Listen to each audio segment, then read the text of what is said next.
Hello, and welcome to my newest video here. Today I've got a little wooden shelf that has some mountains and a sun on it, and I thought it would look cool to paint it up and use it to display figures. It's a good size for little 4 to 5 inch figures, so little OB11 dolls or other figures that are in that size range, around 12th scale, give or take a little bit. And yeah, so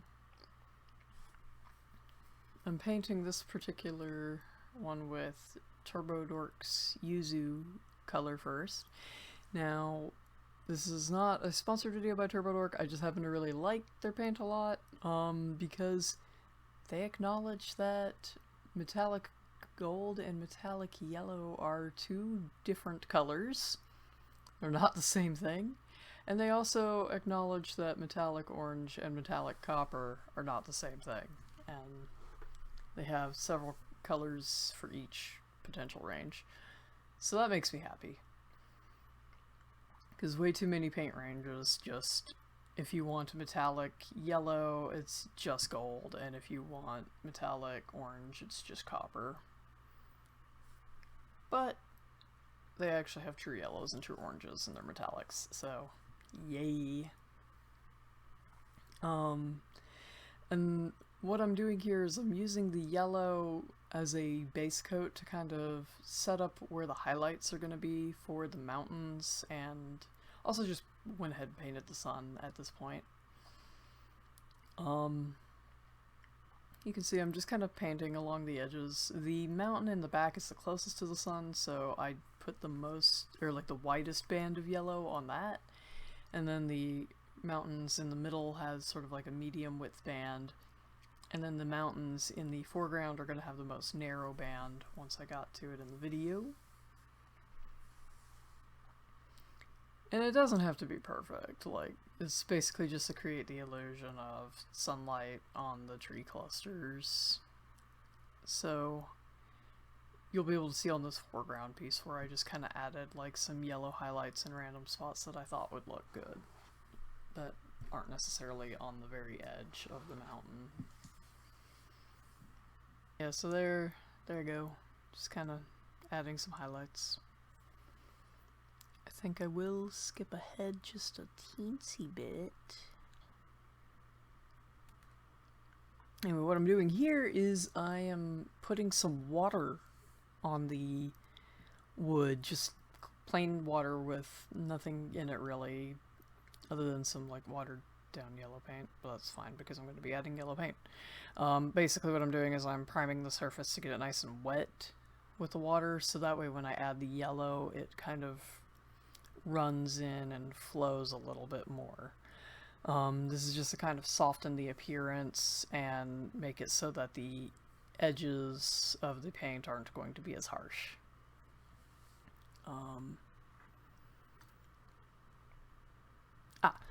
So here, the next types of paint I was going to be using is SpeedPaint by Army Painter. Now I'm using SpeedPaint 1.0 in this particular project. There is a new SpeedPaint that's starting to come out as of the time I'm recording the audio. I don't think it was out quite yet when I actually painted the piece, but I don't think that 2.0 would have really done what I wanted for this particular project, because I'm actually making use of the long dry time that SpeedPaint 1.0 has to do some blending in this particular project. SpeedPaint 2.0 has a quicker dry time, like apparently its dry time's only like around 10 minutes, whereas SpeedPaint 1.0 has like a 2-hour dry time. And here on the back of this particular, what I'm doing here is I'm putting swatches on the back so I could kind of see how the paint looks. Because at one point I realized that SpeedPaint 1.0 actually makes a decent wood stain. So I'd been using it on like some popsicle sticks and whatever else for some of my projects. And here I'm labeling what colors I'm trying out. just to kind of keep track of what's what and what I've tried. And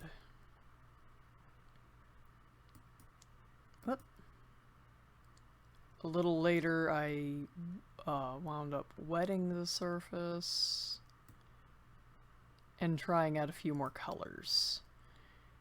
So I wanted to see how they would bleed when they were wet. So here you can see several different colors. I think on that on that one particular green, I only blended out half of it with water and left the other half fairly dry. Again, that was just so I could kind of get an idea and see how it was going to behave, so that way I could do the front a little better. Now for the mountain, I used in the background, I used Absolution Green primarily, so I put down some water to get the surface nice and wet, so that way it would run, and it ran very beautifully. I enjoyed watching that just kind of spread out. And then I just kind of like spread it over the little mountain. You know, as you do. It kind of, between the way the speed paint was behaving on the water and whatnot, it kind of has like a nice watercolor look to it overall that I kind of enjoyed. And I think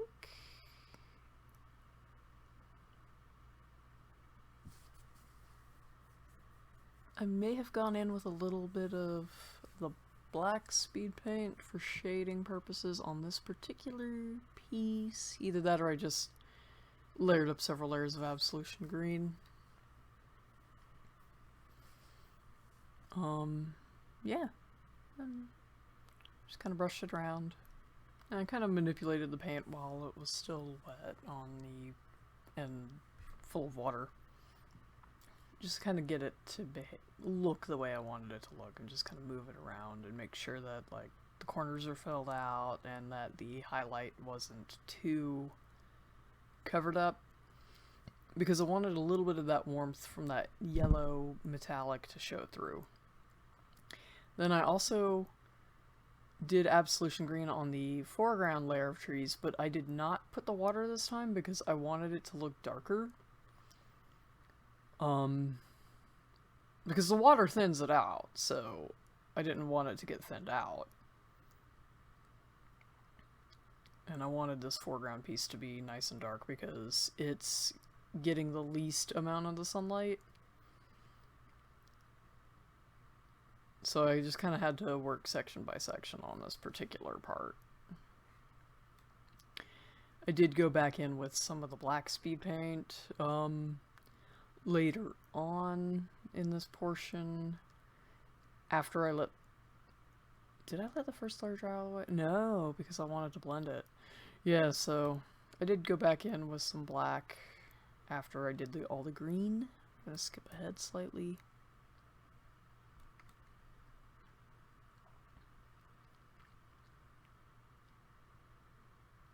Yep, there I am going in with the black. Just to kind of give it a little bit of shading, especially down like toward the bottom.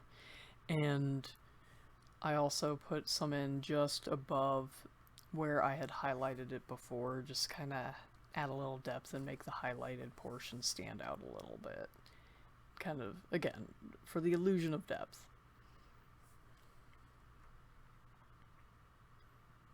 Let's see, I want to show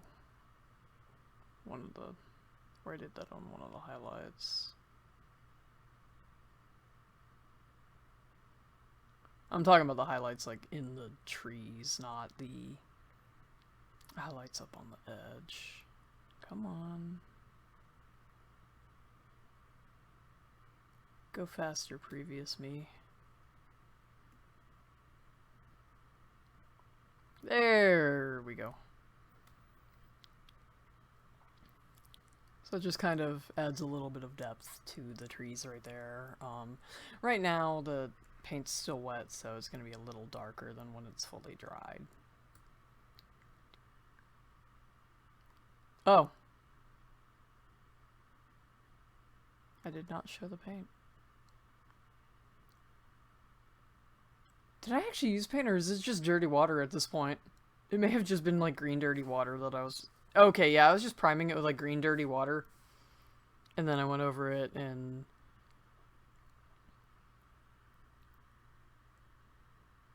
either absolution green or black for shading. I'm not 100% certain what I did here. How annoying.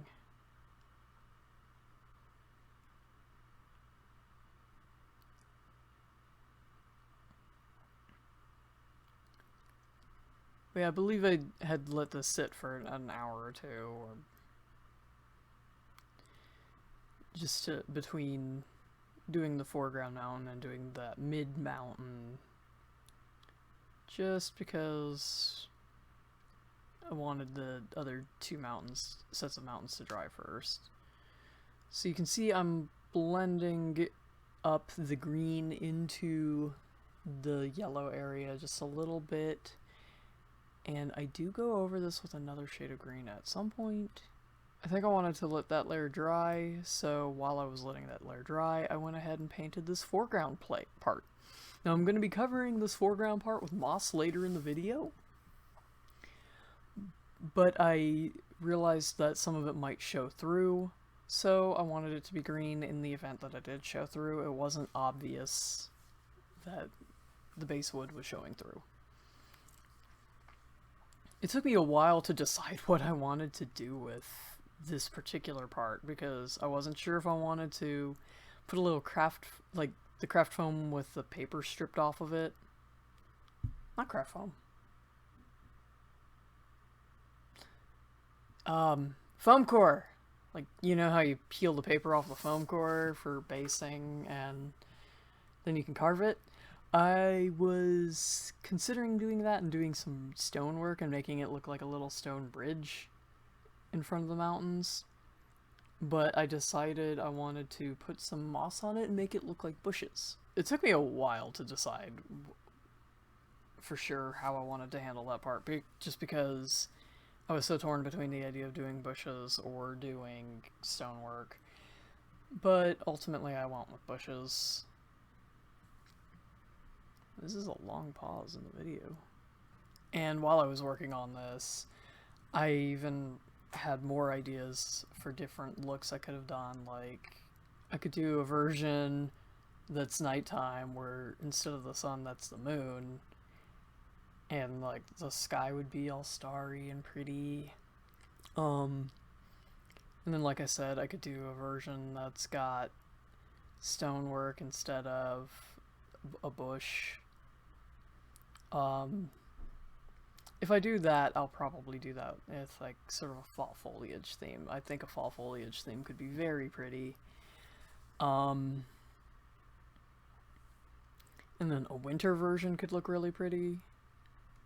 There's just so many different directions that this could go, but this is the direction I went for this one, and this part's just taking way too long.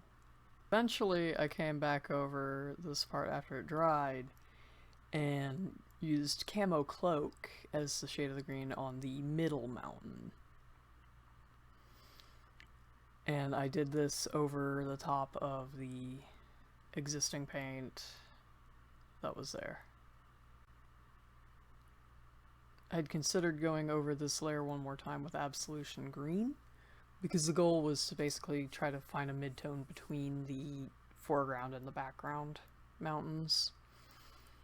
But I wound up not going over it with Absolution Green again, because the variation that we wound up getting here just looked really cool, and my boyfriend and I both decided that we liked it as is with just the Camo Cloak on top of that particular section, so I did not go back over it with Absolution Green. Okay, the next morning I watched a couple Bob Ross videos on sunsets, and I pre-soaked the sky heavily with a coat of clean water.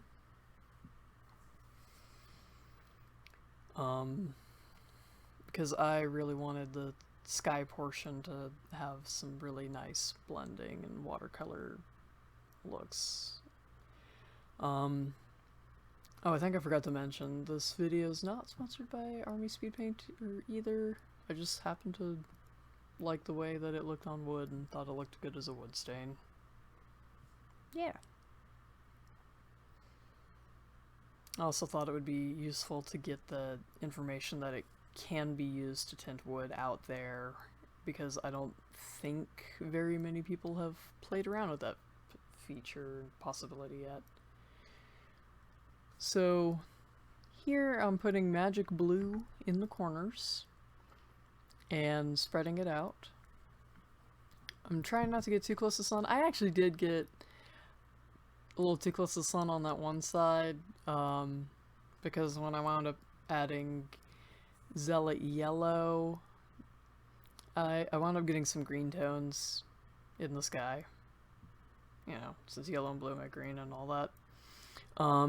So if I were to do it again, I would have used less of the blue. I probably wouldn't have dropped it directly onto the wood, and probably would have like dropped it on like a palette or paint plate or whatever, and then brushed it on from there, kind of like what I'm doing with the yellow Zealot here.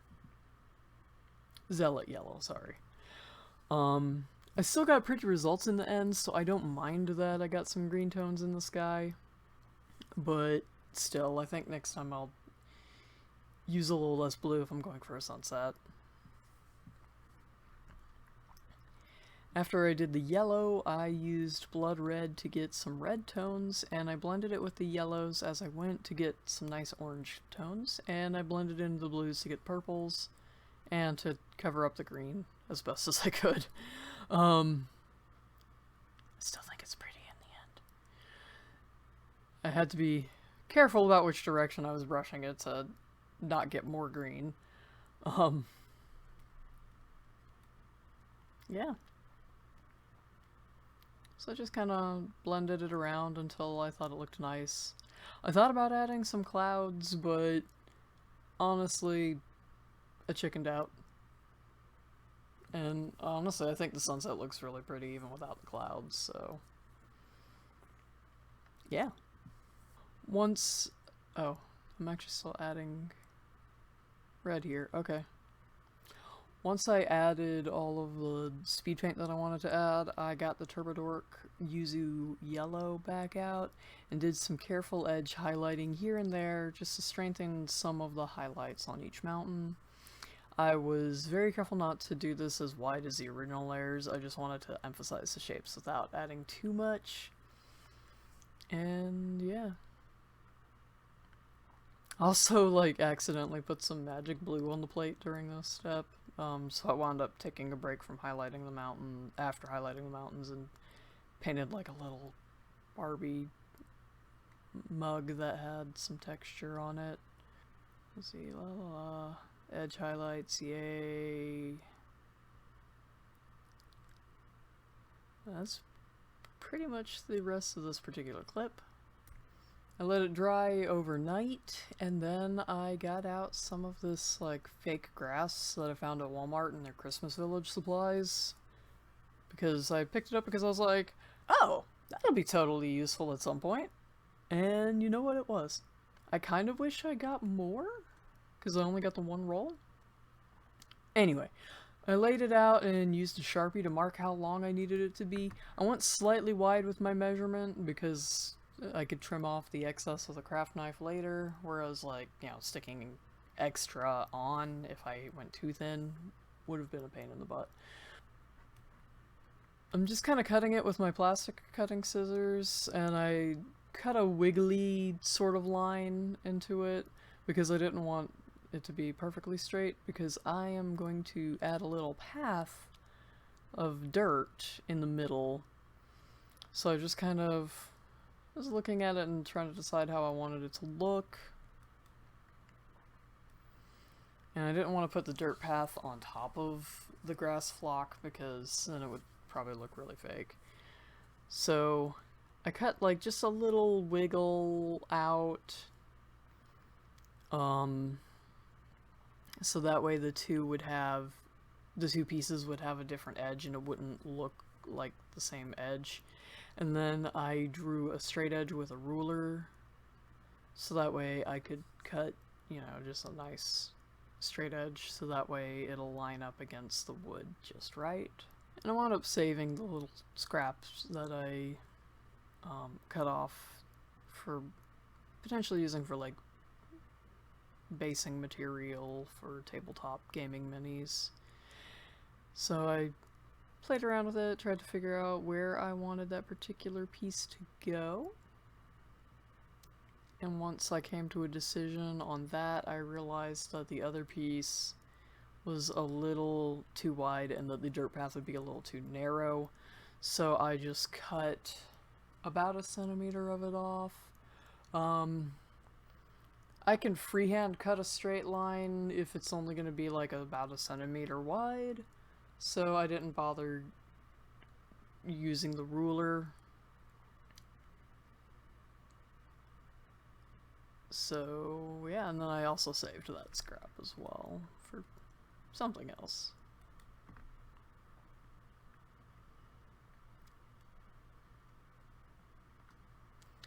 Oh, and then I noticed that I needed to do a little bit of touch-up paint just here and there to make sure that there was going to be good coverage and that the wood wouldn't be bare, because I noticed a couple of little bare spots when I was test fitting the grass. After that, I had to... what was I doing there? Oh, I was peeling the label off because like it had like a little production sticker on it.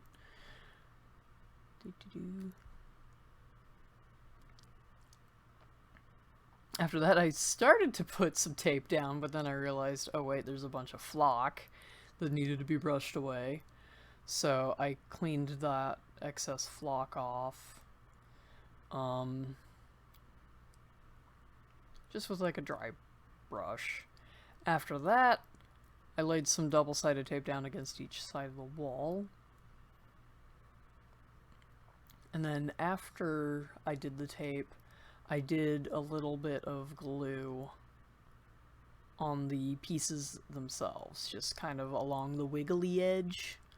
The reason why I use tape and glue in this particular instance is that the tape will hold the piece in place until the glue dries, and the glue will have a stronger bond than the tape will, because, you know, tape doesn't bond that well, it fails with heat over time.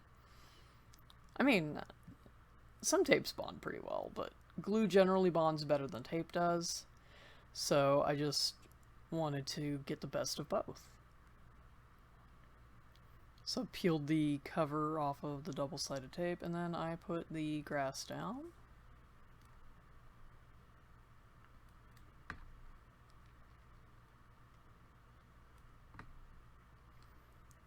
And since the tape is holding the piece down until the glue dries, I don't actually have to hold it in place or weigh it down or clamp it or anything. It's just doing its job holding it for me.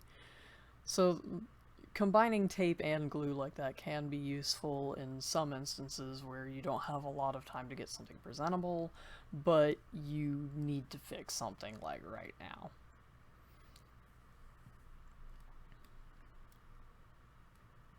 And then once again, I almost forgot to remove the paper from the tape, and that would have defeated the whole point.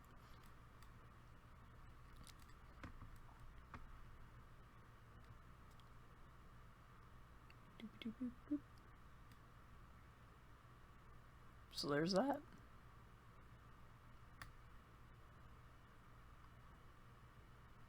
I wound up doing a separate video.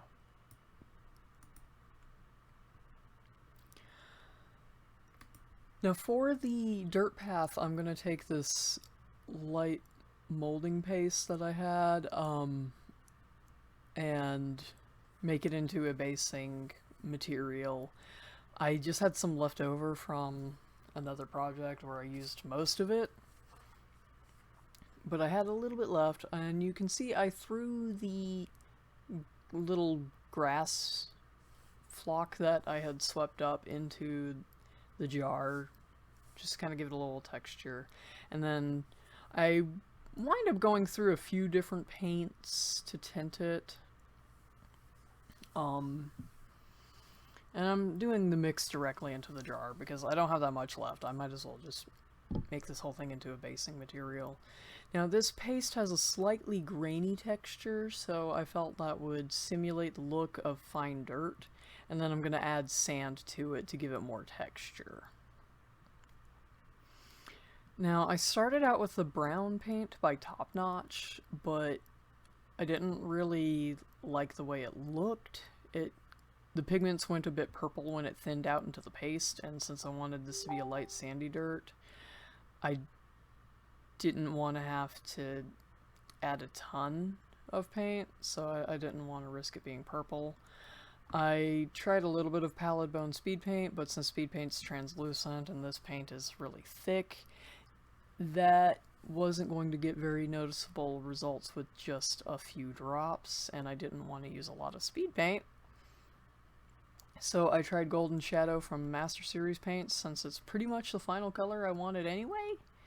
I was trying to avoid using a bunch of mini paint in this because it's, you know, just basing material, and I would have preferred to just use craft paint, but out of what I had, I didn't have any craft grade paint in a color that I wanted for the dirt. So I just had to use a bunch of the Golden Shadow.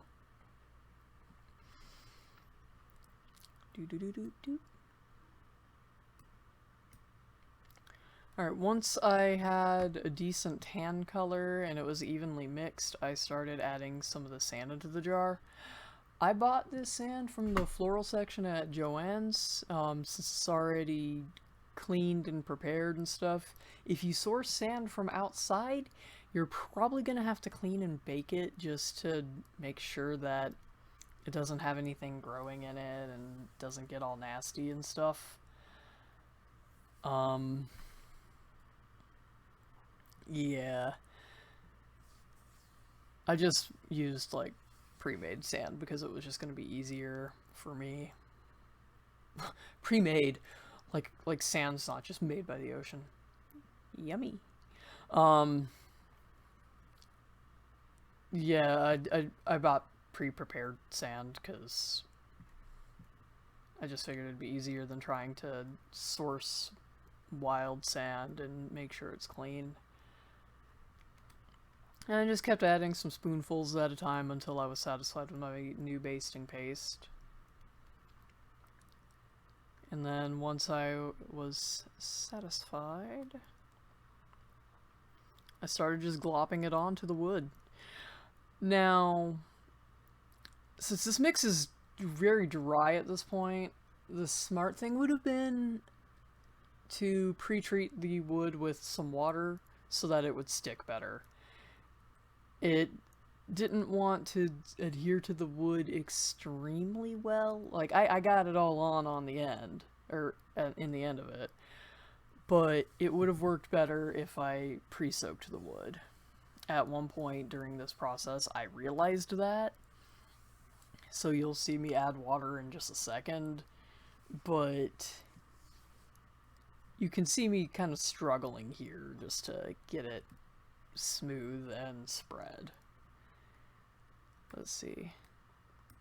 Oh, here's where I figured out that the water would help. And then I'm just kind of going over it and getting it in, getting it smooth.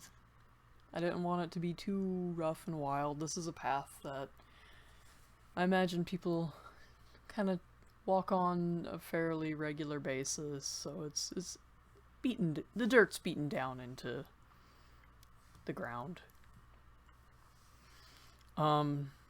This probably would have looked better if I did the grass afterwards, but while it was still wet, so that way it would kind of form to the shape of it. That's just an order of operations error on my part. And it probably would have looked a lot better if I had, like, actual, like, loose flocking grass and a flocking gun and like, just flocked the whole thing. Like, did the dirt first and then flocked the grass after the fact. But at the time of creating this video, I don't have a flocking gun yet. I plan on getting one. And then, oh yeah, after I got all of the paste spread out, I just kind of dipped my brush into the sand and just kind of shook it onto the path to kind of get like a nice top coat of loose sand. And then I gently push it into the paste so that way it doesn't come loose. I basically flocked it with sand.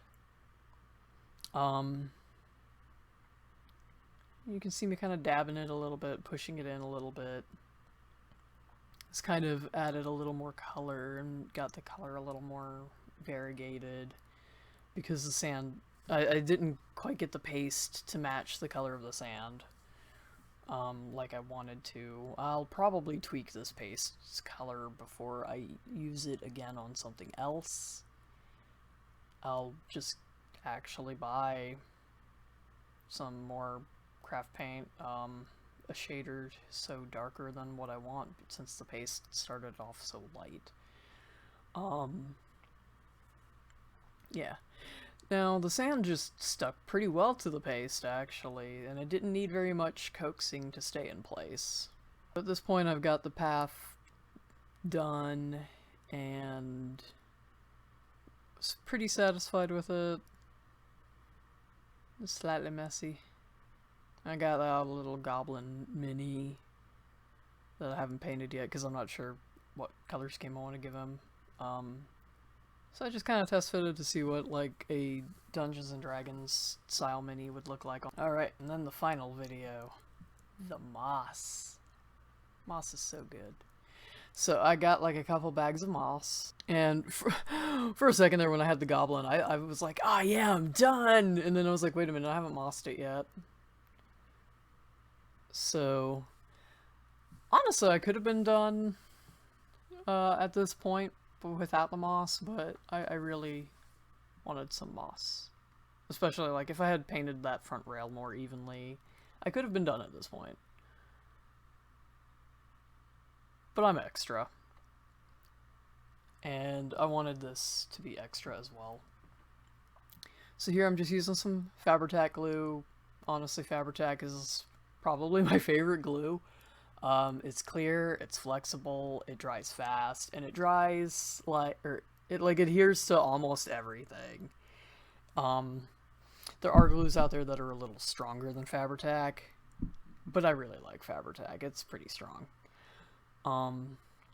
Yeah. So I just kind of put out a section of glue, and then I selected some moss from my bag of moss.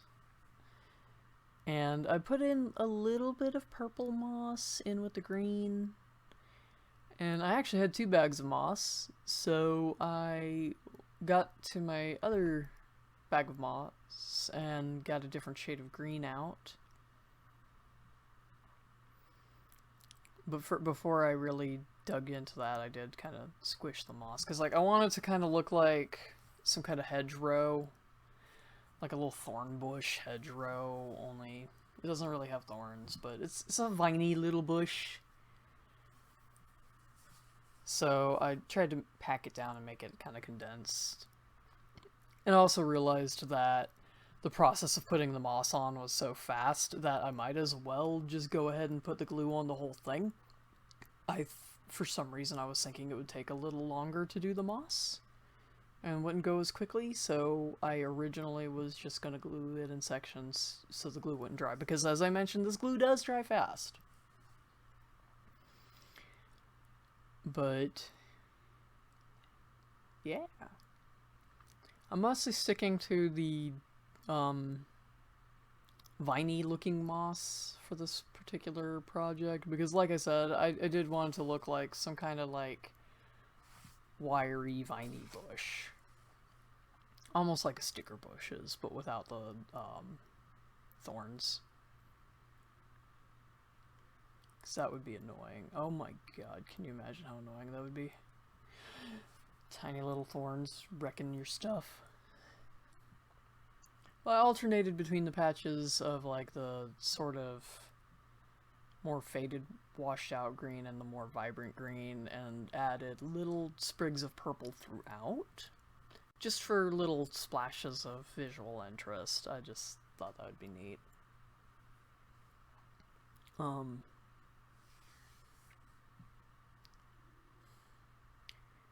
Yeah, and I wasn't worried too much about like doing the moss on the inside of the rail, because realistically it's not going to be seen very much and would probably get in the way more than it would be enjoyed. So I just worried about doing the moss on the outside of the rail, like the front and the top. And I let it hang down on the bottom side, just kind of loosely, whereas like toward the top side I kind of squished it and compressed it as much as I could.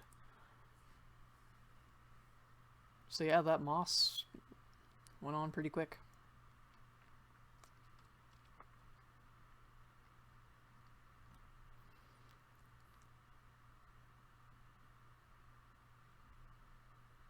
Oh yeah, you can see the spot where I had to add a little more glue.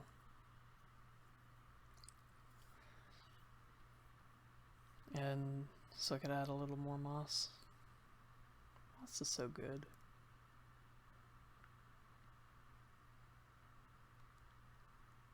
There we go. After that, all I had to do was clean up the loose bits and I was done. Once I cleaned up the loose bits, I was pretty much done.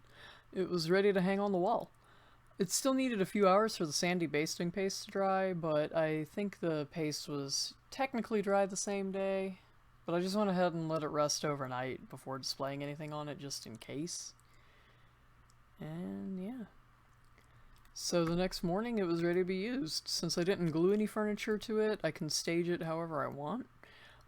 Right now I'm using a couple benches and just kind of letting some of my OB11 dolls hang out on it. The benches are 3D models by WorldForge Miniatures that I printed up, blah blah. I think the smaller of the two is printed at 290%, and the larger one is somewhere between 300 and 315%. I find that most D&D terrain models work nicely with OB11 dolls when you print them somewhere in that size range. This particular bench runs a little small because it's part of their fairy forest collection, so I was still experimenting with sizes to find what scale I like for this one. Although, if you want to print some of their other miniatures for OB11 dolls, I find that 290% works well for a lot of WorldForge miniatures and for Loot Studios stuff. I'm not really done painting the benches yet, but I think that they still look good with the dolls enjoying them. And the benches can fit 1 or 2 OB11 dolls or 12th scale figures, depending on the style of figures and the exact size you print the bench at. It can be a little snug, but it's perfect for 2 little figures on a date or just 2 friends hanging out. Yeah. Anyway, I like how it turned out. I'm happy about it every time I walk by it. I should probably get more pictures of it, especially like in the sunlight, but it's in a spot where it's not getting any sunlight, and as you can probably tell from the photos, because for another, it's not great to display dolls and other plastic miniatures in the sun because fading. Potential notes for next time: do the sanding base first before doing the grass. I think it'll look better. And my mind went blank. My bad. Yeah, I really enjoyed how it turned out. I kind of want to make a couple more. It was definitely very fun to make a little shelf that's highly stylized and highly geared toward you know, a nice little diorama, and it's customizable because, like I said, I can change the furniture, I can change the figures that are on it. It's just a nice little diorama on my wall where they can hang out. I'd like to do a few more little shelf dioramas like this in the future. I think that would be really fun. But yeah, anyway, thanks for watching. And you should probably check out some of my other videos if you liked this one. Yeah. Anyway, have a wonderful rest of your day. Come on. Show the paint. Show the paint!